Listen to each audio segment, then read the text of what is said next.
The following will show you how to program an LMA15 and 1800. So with that, what you want to do is go ahead and do a basic setup. So when you plug it in, you should see a power light. It should stay illuminated. I'm going to go ahead and hit setup, and I'm going to send a car across. What you want to do is use a standard four-door sedan, and you want the deflectometer meter to read 5. So you wait for the car to get there, and then you adjust it up and down until you get the number 5. Once you do that, send the car on its way, and it's now calibrated. So once we do that, let's talk about what should happen. If the car comes across, you should see it go across, and you should see the detect light come on, and it should give you a number. Don't worry that much about the number. You definitely want to just see the detect light come on, and it should close the relay to tell the operator to go ahead, the gate operator to open or close. Same thing, you got to detect. The car was lower to the ground, that's why you had a higher number. But as I said, don't worry a lot about the number. You just want to make sure it works. Now we're going to have a vehicle with a tow device. So what you're going to see is two numbers come up. You're going to see the vehicle itself and then the hitch and the tow device. If you want to make sure that you get that read as one complete vehicle, you want to go to the boost setting, which is usually this number 7, and turn it on. So I'm going to go ahead and turn on the boost sensitivity, and when I send this across, you'll see that the number will pretty much stay 434. It's going to make sure that the gate understands, or the detector understands, it's one big vehicle. So that's what the boost does. It only is used for trailers and boat tows, stuff like that. So that's what you use the boost for. I'm going to go ahead and send the motorcycle across to the scooter, and you see it even picks up that, and it gives you the detect. So frequency. When you come up and you want to know what the frequency setting is, if you push the reset button, the first two numbers will give you the frequency. So right now the frequency is 79. If you want to adjust that, so the first two switches will adjust the frequency, I'm going to go ahead and turn those all the way on, and then I'm going to hit the reset again, and now I expect it to be different. In this case, it's going to be 6-1.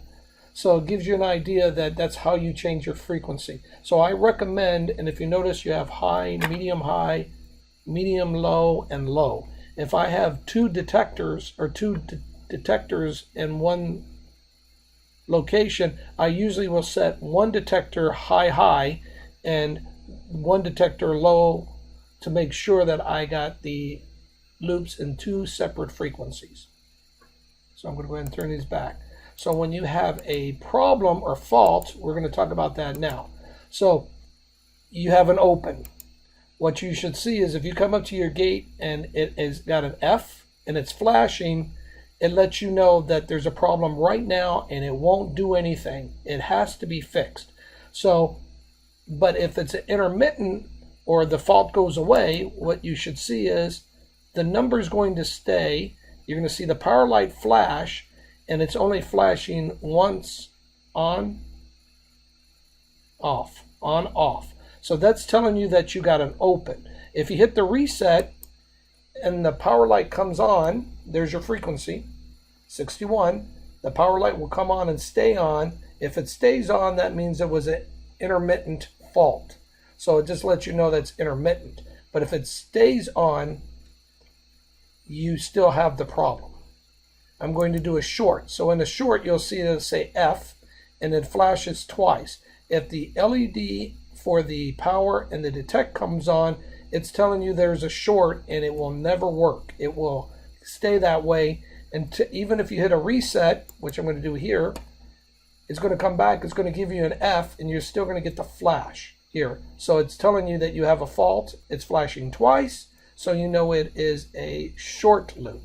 If I remove it, which I did there, it lets you know, if you notice it flashes twice, flash, flash, off, flash, flash, off, it lets you know you had a problem. If you hit reset and the power light illuminates and stays steady, it was a temporary problem and you have fixed it. But you might want to keep an eye out. A 20% change in inductance should flash 3 times. 1, 2, 3. 1, 2, 3. So what you're going to do here is, if you hit, I removed it, so I've removed it, and you still see it's flashing 3 times. So that lets you know there was a inductance problem. If you hit reset and it goes away, it was intermittent, and you have fixed it because the device is smart enough to recalibrate and work. But it lets you know that you did have a problem.